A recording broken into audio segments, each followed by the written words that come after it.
Ladies and gentlemen, this is going to be an extraordinary week for Tesla, and it's begun in great fashion with a spanking new Optimus bot video from Tesla.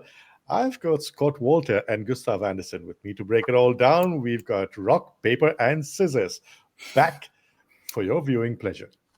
Scott, of course, is a mechanical and aerospace engineer, a two-time founder of robotics companies. Gustav is a hand surgeon, an associate professor of anatomy in northern Sweden. We've got a lot to talk about today. Are you feeling the excitement in the air with this new video of Optimus? I think it's a strong indication that Optimus is going to be the centerpiece of the shareholder meeting.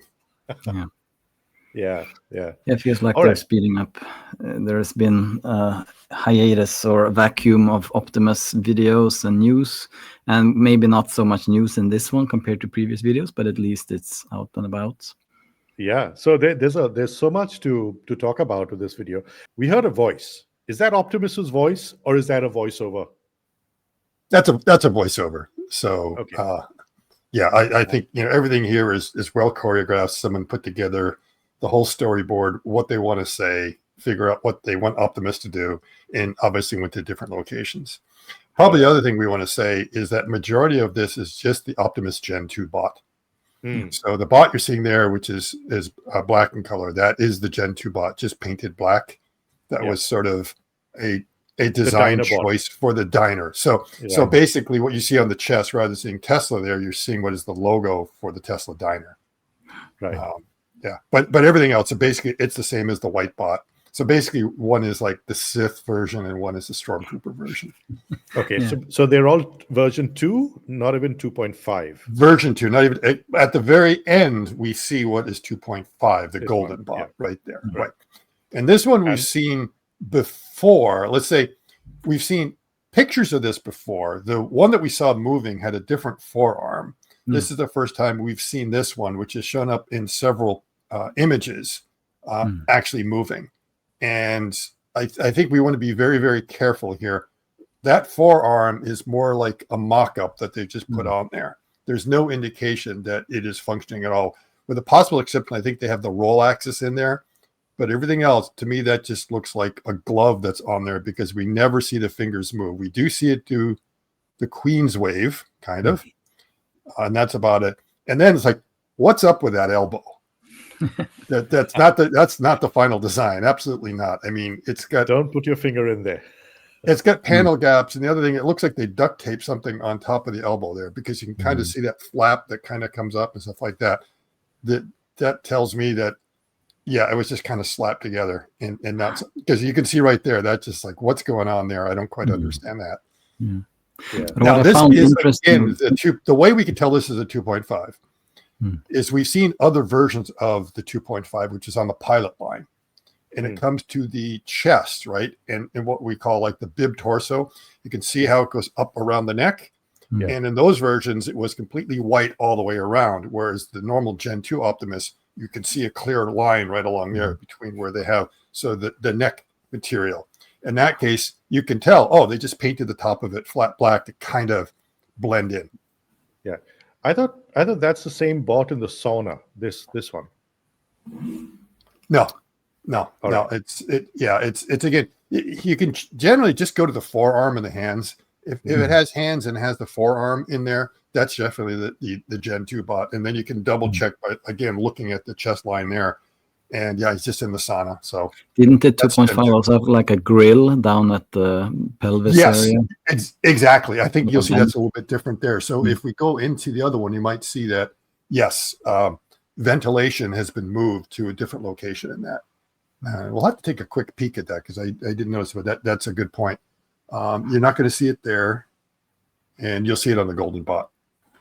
Little hard to tell. I think we can barely see it, but that very lower part, and that's what we could sort of see in the Benehoff video, where they show this bot walking around, but with different arms. That was like the real mannequin arm in that one, and it didn't even have like elbow actuation. It was just one stiff, full mannequin arm. But what you could see in this, which it might just be my overinterpretation, is like so they have a glove on it, the fingers and the thumb don't move, but they kind of added like a fake joint at the mid of the fifth metacarpal, which they had in the tendon. In normal speak, you mean the pinky finger? Okay. Yeah, in the little finger. So they have this joint for the AI Day bot that was in the bushes moving around. They had added like a joint down here, and it's kind of replicated in the glove. And why would you do that in a glove unless you kind of want to have that prepared for it in the future? Or maybe that's how gloves are designed. I don't know, but it's at least there. Maybe it's what they were able to get at REI that day. They just put in. It's just fine, and it just turns out they actually. I don't know, but I'm trying to think if I've ever seen any glove fit like that. No, I don't think I have. And it has like some contact points or areas that are in this more shiny material. So also in the thumb, it's like a small patch at the MP joint or the thumb metacarpal phalangeal joint, and then on the flat or the pulps of the fingers. So maybe that is where they plan on putting sensors, or to have more contact to add friction in gripping things. Or that's a glove that's designed for use with a cell phone. Yeah, that could be as well. It's that's a good point.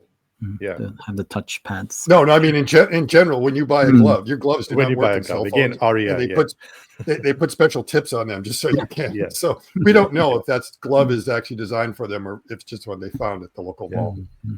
Okay, so any of this AI generated or all real? So last time we saw the gold image or the gold bot in the stills with this forearm, I kind of thought, is that AI? Because it's just a photo. But this looks very real, I'd say. It's not giving off any AI render vibes, I'd say. Okay. Yeah, I think the other ones that everyone was not quite sure about that, I think it was a Photoshopped. In other words, they went to the studio, took some real pictures, and then in Photoshop touched it up in a few places. So it's more than likely kind of a real image. Okay. Yeah, you have the shiny pads on the fingers on that right picture as well. So this of course was on the comp plan, right? On the the compensation plan. Yeah. Interesting. So some image enhancement, I guess you would say, but okay. I don't think fully AI generated. So we know that now. Well, that's interesting. Okay, but so all of this is real. None of it is AI generated. But so what seems kind of scripted in a way is the conversational hand movement, which is very similar in all of these. So that does not seem to be teleoperated. I have a hard time thinking that the teleoperator would do a similar motion. It's like you have when his left hand or her left hand kind of tips over, and otherwise they're very similar motions in all the conversations that it's having. Here you could see when it comes a little bit further out, you could see it, or it's even visible there. Stop. That this joint, MP joint, is like hyperextended. I can kind of fake it with my hand, and this is not a very functional grip. You would want this to come out, and it's what we call the abductor of the thumb would abduct this metacarpal out, and whereas that thumb has this very subluxed thumb, which you might see in patients with osteoarthritis or rheumatoid arthritis. I remember my thumb being that way when I dislocated it. Okay. And some have that natural motion, and when you're a kid, you can kind of look like that when you're grabbing things with strength, but you don't want your grip to look like this. It will be painful in the end to kind of overexert it. I can't even do it anymore. You want to have a stable semi-flexed MP joint, so maybe it couldn't pull it all the way up before this hand. So, and to our viewers, we're sad that we haven't seen the next generation hand yet, so we're kind of complaining about things that will probably not be around in a few months. But still, it might be of interest. Hopefully, yeah. All right. So each of these scenes is very intentionally set up, picked, designed. Yes. What do you make of each of these scenes? What are they trying to tell us?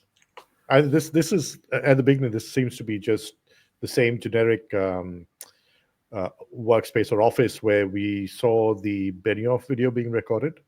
More than likely, yes. Right. I think most of the locations there, with the exception of like the Tesla diner, and I don't know if there's actually a sauna at the Tesla HQ, but perhaps there is. I think it was they just wanted Optimus to tell the story, so they're not necessarily showing us a lot of because again, there's a lot of what you don't see here. You didn't see Optimus picking up the tool, okay, handing a tool. This more than likely is not some sort of Easter egg about, oh, it's doing production somewhere. This is probably where they're just doing the assembly of Optimus anyways, or where the Optimus design is going on. And okay, let's just set something up. The bots are there anyways. We'll just grab a tool and hand it over to a technician. So this, you could read into it, but don't read too much into it. Again, just walking around in the offices, probably in Palo Alto, and just doing simple things. So using Optimus more or less as an actor to tell the story. Where I'm sure this was like storyboarded out. Everyone sort of planned what they want Optimus to do. That walk almost looked more natural than the Benioff I was going movie. to say that, yes. The Benioff bot kind of walked a bit semi-hunched down and kind of shuffling. This seems more natural. So maybe they have gotten the original or the older bots walking pattern more. The older bots seem to be getting all the practice. Yeah, exactly. Yeah. So the newer one, as you can see, there's really no elbow there. That whole arm is just a mannequin arm. Yeah, but to Gustav's point about the walking, he's right. When this finally starts moving, it's more of the old version of the old bot. So it's not as steady on the feet, or it looks more like it has to go to the bathroom. Yeah. The knees are not straight. Sure. Knees are not straight. Okay, so maybe they're signaling to us that this is a more confident walk. I don't know. Are we leaning perhaps too much into it again? Yeah. There's always the risk. But it does definitely look a lot more natural, a lot more confident, perhaps. Okay, so we now move to the Tesla Dyna. We don't see the bot walking around here. Do you spot any Easter eggs in the background? Yeah, what about the hand motions? Yeah, so this is the same basic conversational hand motions, but in a bit we will see it counting off. And there have already been some comments about that. Maybe we could stop it there. How do you count over at your place, Scott? In the US, we always start with the index finger because in America, we're number one. So that's how we start. So we go 1, 2, 3, 4, and then with our thumb, it becomes number 5. Okay. I think we do the same. I think it's like all in Europe, you start with the thumb. Yeah. So it's Even 1, in South 2, Asia, we start 3. with the thumb. 3. Yes. Okay. You're like that. Okay. In Japan, they do it the opposite. This means 0, 1, 2, 3, 4, 5. So there's different ways of counting. So so the expectation is like it can form a 1 with the index finger. And the problem is getting kind of the thumb out of the way, but it was able to do that and is down here. And we could see it could do number 2.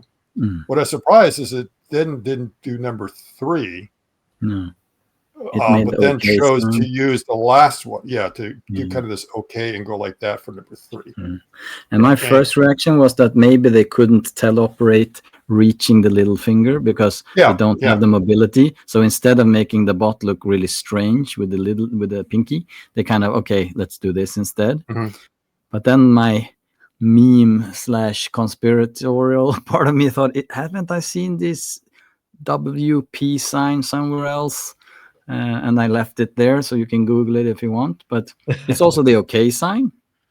So it is the OK sign, but in some parts of the world, that OK sign also is a bit controversial. So you can. Yeah, but the other thing is, remember the fingers. Well, they can't abduct the fingers or anything like that. So this is the old hand. It cannot do very much, and so it doesn't even have all the IP joints. It just has like a single one rather than 2, and no abduction, and we could see that in the thumb. So again, you would normally, to form the 3, you would want to bring it over that way, but still it was able to get the 1 to 2. So I don't know why not that. Yeah, exactly. If it's just that it would look strange with the teleoperation, perhaps, because that is probably teleoperated, whereas this part is was probably already visible during the AI day or the Wii robot event. I'm guessing when they would talk them, they would do the same scripted. But the bot in the Tesla Dyna is teleoperated anyway. Yeah. Yes. And I'm not sure if it's always there. Someone said they were there the other day and Optimus was missing. Maybe because he'd gone for the shoot. Maybe he'd gone for the shoot. Maybe that's what it was. Hopefully it's back. So that I've never seen that neon sign though. Is the neon flash available in the shop? I don't know. Maybe. Need to get Even one. when it makes when it's signaling two, you look at the position of the last two fingers. It's not as in when we say two, it would be like ours would be like this. Well, the other thing is they're kind of really lame finger extensions as well. It's not like they're as straight as you expect. It seems like they're also down. So that's one thing. And I guess we shouldn't be surprised because the extension is just being done with springs. There's nothing holding it back. But it has a nice ulnar deviation of the palm, so it's kind of shows that there's no problem for it to do this motion or the flexion and extension. Kind of the elbow is quite far out when it's counting, so it doesn't have to be straight up like that. Whereas the golden bot at the end has no wrist motion at the moment. Yeah, which is kind of an indication that is a placeholder that they put in there. On that golden bot. I think we did see it maybe turning this way, but the whole idea is that they're going to have a forearm connected to an actuator down here, which is going to do that roll. So that roll is not really considered part of the hand forearm mechanism at all. But there are going to be two drives in there for being able to do the wrist motion, the back and forth kind of movement, which we're not seeing there yet because, again, I don't think that's the actual arm that or forearm that they plan on having. Do you also notice a bit of a turn of the forearm when it's waving?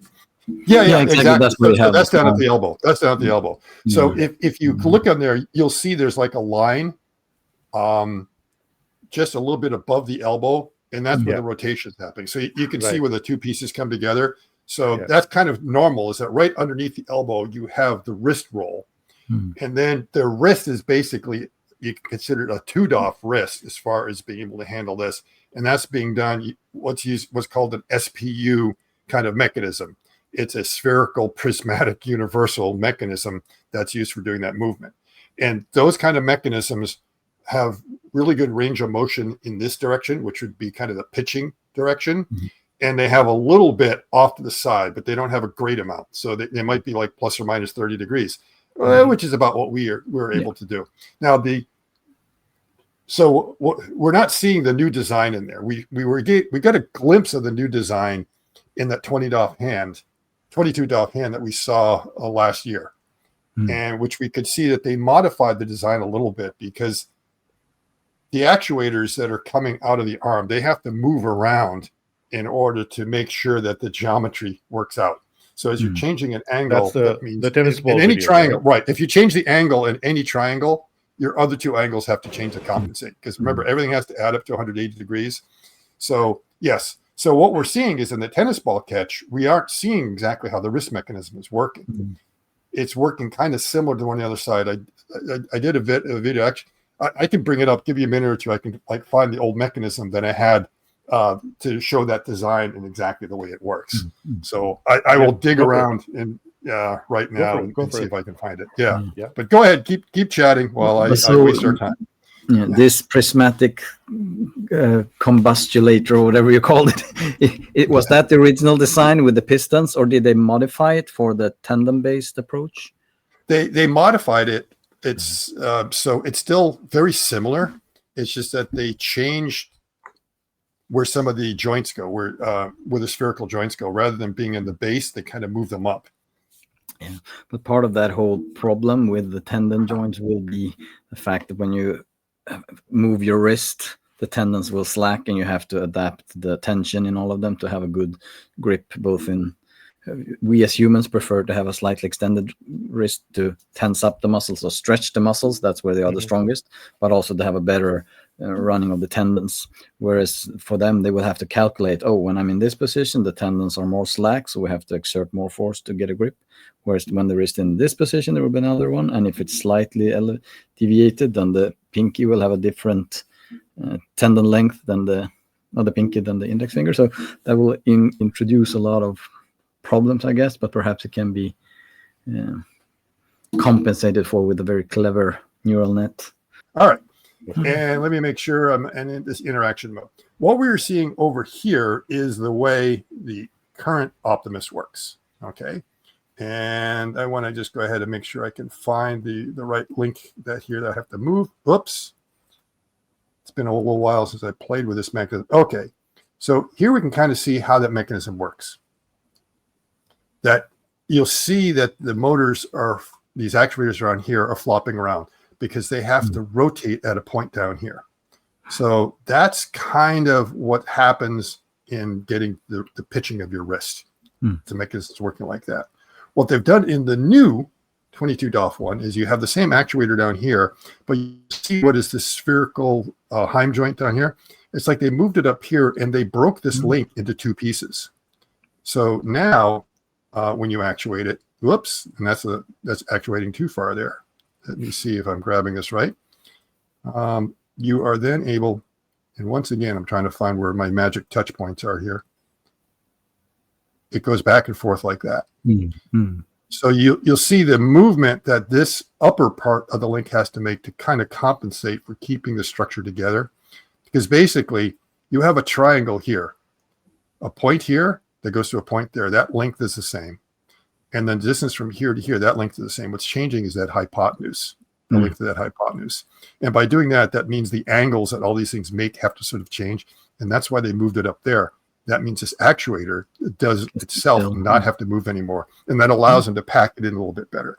So that is the difference between the two. So this is what they would call a spherical, prismatic, universal mechanism.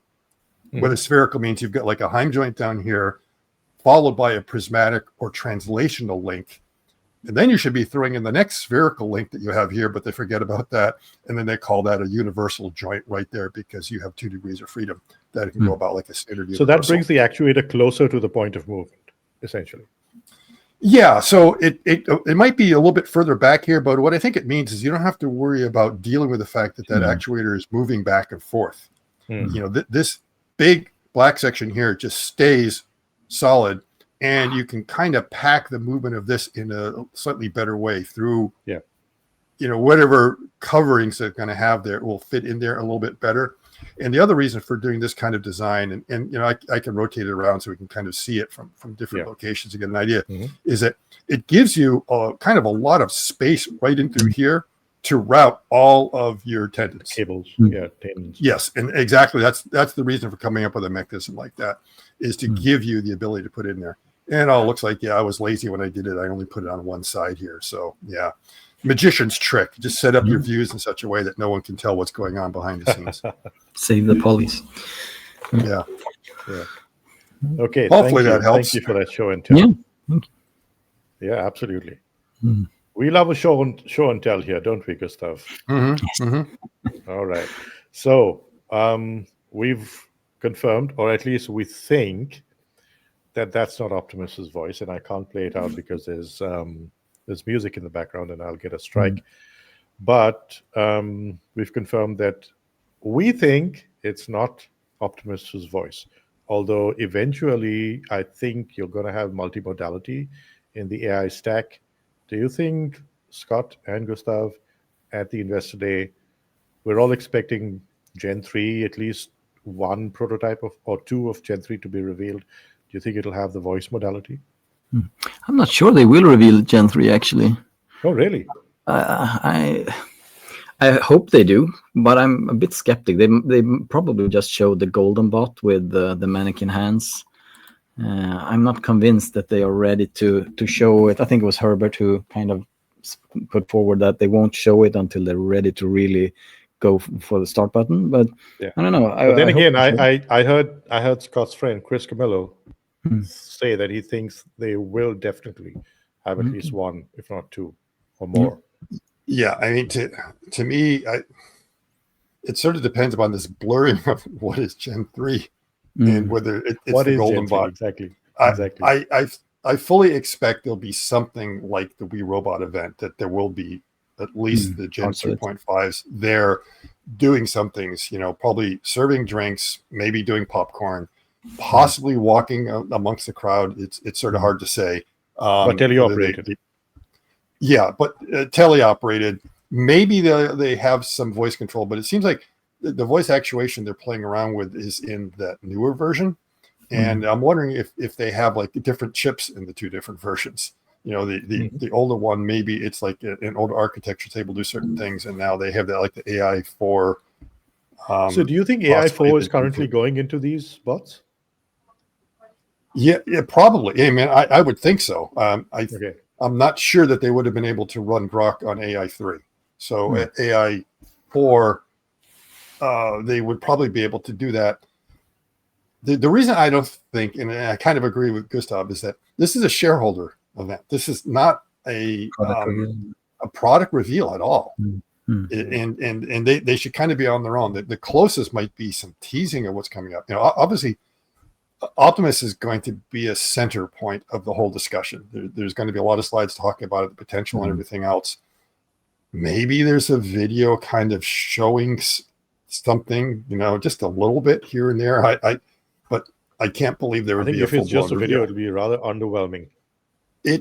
See, that's the danger, is that because they've been hyping it up so much, and it's very. I mean, Elon said it very clearly that Optimus is going to be 80% of the future business of Tesla, right? Yeah. So if you are going to choose Investor Day and going to put an Optimus image, a pixelated, highly pixelated image of Optimus on the invite, you're signaling something and you're building up hype. And then if you just run it, that's going to be really underwhelming. Yeah. I mean, I've been watching these investor days and events for like more than 10 years. And maybe I'm the hype machine myself, but it always feels a little bit underwhelming. And they always, it's been a long time since we got that. And there's another thing. It was the Roadster back in 2017 or whatever it was during the semi event. Otherwise, everyone's just waiting for, there should be something more, right? And no, there isn't. Bye-bye. Take some pictures. And it's like, we didn't get anything else. I think what it was is like back in those, that was before you really had the influencers who were actively out there, like really overhyping it and then just going and looking at everything. Oh, they're going to do this, going to do that. So what ends up happening is that the influencers just start setting the bar way, way, way too high with these big expectations. They're going to show this, they're going to show that, and they don't come anywhere near that. And so it's not so much on Tesla, but it's on people inflating the expectations a little bit, and they really need to tamp it down. So it's going to be like the 1010 event. And maybe that's going to be a lot of mixed signaling, and that's not going to be good for the stock. It's not. So they have to be very careful on how much. Sure, they may be like talking about the vision of where Optimus is going to fit in there, give a bit more specifics, but it's just a shareholder meeting. Okay, let's just remember that. That's all it is. You're not going to do a product reveal there, especially a product that's going to be this consequential. It deserves its own reveal. Absolutely. Yeah. Oh, by the way, also, the last video that we spoke about was the Kung Fu video. And there were a lot of people in the comments saying, hey, maybe you guys got it wrong, that this is more about attracting the best engineering talent there is, rather than letting us know anything. What's your take? I mean, I thought your response to that was quite apt, that they should have been able to show something else. I mean, the robotic engineers and those who are in the forefront, they have seen these things, and they're probably looking at other aspects of engineering the bots if they are interested in coming to Tesla. So sure, it builds hype as everything they show, but if it's to attract talent, I think they would have shown something else. They would have definitely shown more. Ashok reposted this, and every time he does one of those posts at the very end, come join our team. So he certainly took that opportunity to attract more people. But the people who are really deep in the RL, they looked at it and they said, back in 22, 23, this would have been really impressive, maybe in January, but we've seen so much from everything else. It's like you're more or less showing a game of catch up here than anything groundbreaking. So that's not going to persuade top talent to come over, unless the top talent says, boy, they really needed my help. Maybe that's what it is. There seems to be a trend emerging where they're putting out these videos, and the intention is to hype things up, but it landing flat, rather not quite. Well, you get to remember that this is not a coordinated PR campaign. It was like, let's get something and put it out there. The Tesla shareholder thing, okay, that was done. That was prepared and thought through and everything else.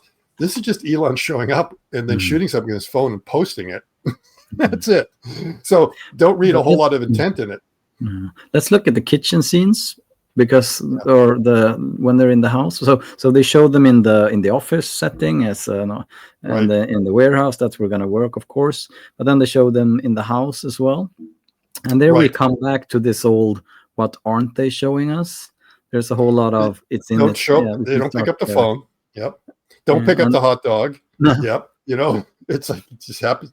Here it's really close. It's already the envelope was already open. You notice that? Yeah. Not only do they not pick up the hot dog, but they don't actually show the contact with the screen. They show a movement to touch the screen. There's a ever so slight movement here. Let me just. So this is the only thing where it actually does something, is picking out the paper from the envelope, and it's almost like it's gonna drop it, but it doesn't. But it looks like it's gonna drop the envelope, but and it's pre-opened. Let's remember that. Yes, pre-opened envelope. Yes, good point, Scott. I mean, we get accused of busting their chops, but hey, this is a fact, right? We're just calling it as we see it. Yeah. And we're treating Figure and everyone else the same. So yeah, 1X had a lot of these clips where it's already in its hand and it's not really doing anything with it. Yeah, here's going to scan a QR code, but it's not. Yeah, I mean that's not the way I'd scan a QR code. I mean, if you look at the screen, it's far rather weird angle to scan a QR code. I'm not sure you can hit the button either. You won't be able to. Have a hard time getting the thumb over there. Far enough. Yeah. I think now stop right there. Had to go to the sauna. If you go back to the sync for a second, there's a bunch of Optimus figurines there that I don't know. You can read those in as any sort of Easter egg. So you've got the white, the black, and the gold one.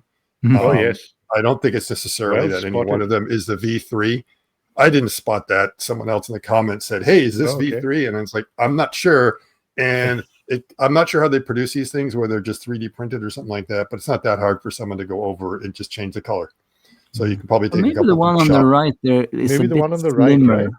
Yeah, it's a bit slimmer than the left one. Yeah, perhaps. It's hard to tell, but it's the 2.5. It's not the V3. Scott, you have to do the Blade Runner thing. Enhance, exactly. Enhance. Now, perhaps some of the Easter eggs there might be the scenes with all the books. I was trying to figure out, what book titles is Optimus reading here, and trying to get a couple of those things in there. And some of them were science fiction books and things about space and a few others. So maybe there's a title there. I couldn't blow that up enough to read all the titles, but if you get in there, you might see something here or there that's of interest. Enhance. Skunk Works, it says on the book. Skunk Works was on the top, exactly. Yes. There must be some. Depends on whose house it is. Okay, my eyes are bad, so I give up. Yeah. All right. So, no, but here is it's a PR event here, so fine. Yeah. And that's the Dino Optimus there sitting on the windowsill, right? In black. Yes. And then right underneath the forearm, he's cutting off the head. Is the golden one? Yeah. Which maybe he looks a little bit skinnier. It's hard to tell. Yeah. Golden dresses make you look skinny, slim. Is that so? Okay. Is that gold or blue? I'm not sure. Yeah, exactly. Yeah. All right. Yeah, I should say the other thing is I did get mine in the mail. And you did? Yeah. I probably shouldn't show it because it probably has my number on it. But it basically came in an envelope of this size. So in other words, it's folded in half. So, even that wasn't like what the real proxy statement's going to look like. It's going to come folded. That's okay. Let's talk about the sauna. What do you see here? Why is it? I thank God it's wrapped up. Let me just bring it back. Okay. All right. It's got a towel wrapped around it. It's nethers so that our senses are not decent. That's not how you do a sauna in Scandinavia. There are no towels. That's what I was going to say. In the sauna. Well, actually, it's not necessarily a towel, but you're expected to sit on a kind of a piece of paper. Some people bring in a towel, but you're supposed to be sitting on something. You don't wrap yourself like that. Now, is this a Swedish sauna or a Finnish sauna? I don't know. I think we usually don't have that colorful wooden planks, or whatever we call it, we have other material for sauna, so usually one colored, and then it of course has to be live firewood. You can't have like an electric. Exactly. Live firewood, yep. That you can throw water on, or in Finland, a lot of times they will throw beer on there instead. As the smell. I don't see the birch branches. No. They're not on there. Now, the thing you may not know is Sauna is probably one of the few Finnish words that has actually made it into other languages. So it's not a Swedish word. It's actually Finnish in origin. There, you learned something new, gentlemen. We have a few words from Sweden, though, that ombudsman and smorgasbord is very similar. Yeah, smorgasbord. Yeah. That makes it in there. But ombudsman. So that's why you should watch the channel. Not only do you get to learn about biomechanics and actuators of bots and a few space things, but you also get a few language lessons. Yeah. So Optimus clearly does not know the proper. Well, actually, that's the American Sauna. Is it? Yeah. The Americans are too shy, and are you obsessed? They always go in there with their swimsuits on and their phones covered up. Yeah. And their phones. Yeah. Why would you take a phone into the sauna? You got to vote. Vote. Yeah. You got to vote. Yes. Yeah. Good answer. So looking forward to tomorrow, I guess. Do you think we'll see anything about the bot for this 710 event? I don't know. The question is what is that? It was a rather wobbly thing, whatever it was. It's a cheaper model. It could be. So the question is was that like the hubcap or something like that? Because it was a bit wobbly. If that was like a real fan or a turbine, it's like, no, it would shake itself apart. Some people think it might have something to do with the Roadster, but I don't know. Yeah. I saw someone spinning a Cybertruck hubcap on their power drill. I like the power drills, and that looked very similar with the unstable. Also, so that might be kind of a hint that it was maybe a little bit wobbly intentionally, just so everyone says, no, it's not a turbine, it's not a rocket. But I think this gave it away. Yeah, it's not the Optimus Eyes. Sadly, that would be really cool. It's not the Optimus Eyes. Right. It's the new model, the cheaper Model Y, and I think it was Sawyer, if I'm not mistaken, who first released those videos of the cheaper model in the wild. Yeah, maybe. And those eyes match these. So my bet is they didn't go with the full, like, that the headlights didn't wrap all the way around. Yeah, the full bar. Yeah, but then that's there? Yeah, but then that's $10. I guess that's the cost saving. One of the cost savings. Or you pay for premium light bar, even if it's the same cost to produce. But it will be. Hopefully, they have some bots there as well to uncover them. Maybe they do. Yeah, they had the bots go over and pull the tarp off. Yeah. Okay, so another question I have for you is speculation around the investor day. Are we going to see cybercabs and bots together? Are we going to see the Roboven? They will probably be there.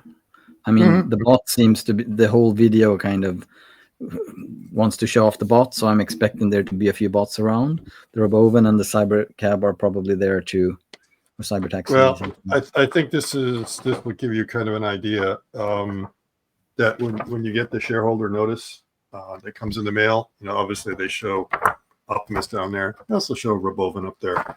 So I would, and the Roboven was at the 1010 event. So it has been revealed before. And typically at the shareholder meetings, not necessarily inside, but out in front, they had everything. They had all the cars. They'd have the semi there. They had the Cybertruck before the Cybertruck was in production, way before, so the shareholders could see it. So I would not be surprised that there would probably be a Roboven parked out front. Again, current generation Optimi inside doing a few things, maybe working a couple of counters because they set up a couple of Tesla shops there. You can usually go and buy. So there'll probably be one back there grabbing the merch and helping with that. I think they also had some places where they were serving drinks in the past. So you probably have Optimus doing that as well. I'm sure they'll have popcorn Optimus there too. And will they fight? Yeah. Will they have the Kung Fu scene choreographed between two bots? Or is it too risky? Well, it could be, because the one thing that people did not notice is if you go back to that scene, is the human was actually wearing tracking devices. The Crocs that he was wearing, on the Crocs, there's a red stripe around it. You can also see wires poking out every now and then. You can see it poking around in his back. Now, he was not So he was the Gen 3 bot. Yeah, right. No, what I think is going on is that they did some motion capture of some sort of scene, and they're playing it back.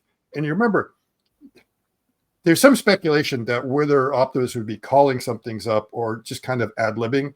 It's like when you have some kind of stage fight scene like this, you don't ad-lib. If you do not want to cause injury, you make sure you stick to the script. So I think Optimus is literally sticking to the script.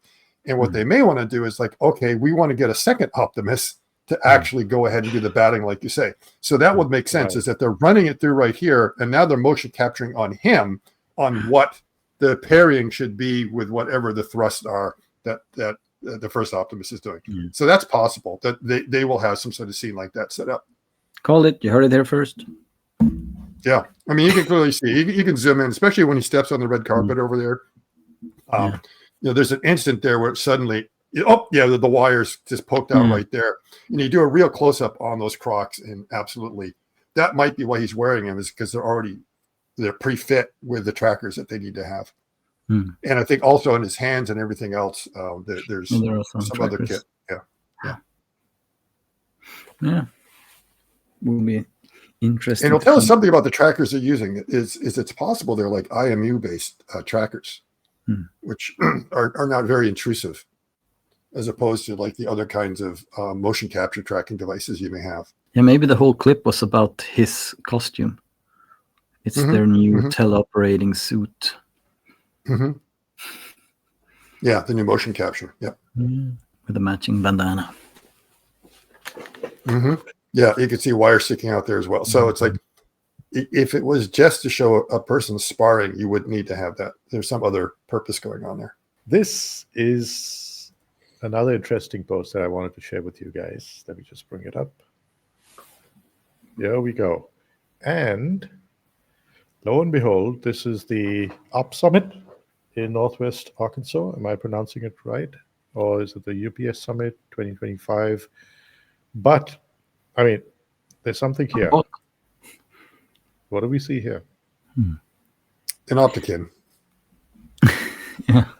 Oh, wait a minute. Is that? Oh, that's the actual Optimus, probably, because I see wires. The Opticons usually don't have the wires.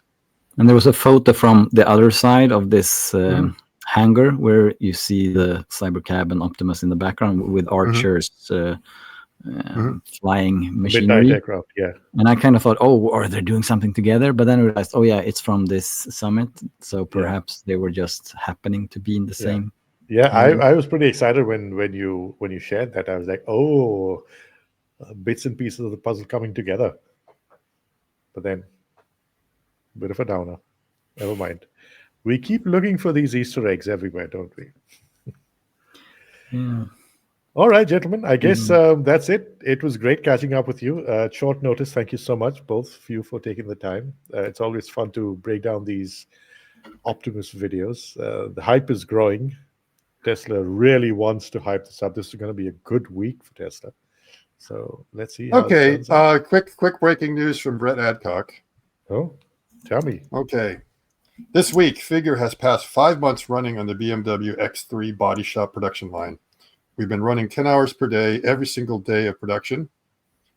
It is believed that Figure and BMW are the first in the world to do this with humanoid robots. Okay. And then there was like one comment. Imagine being one of the lucky guys driving around the first ever robot-made Beamers. And Brett replies, I bought the first 4 ever made earlier this year.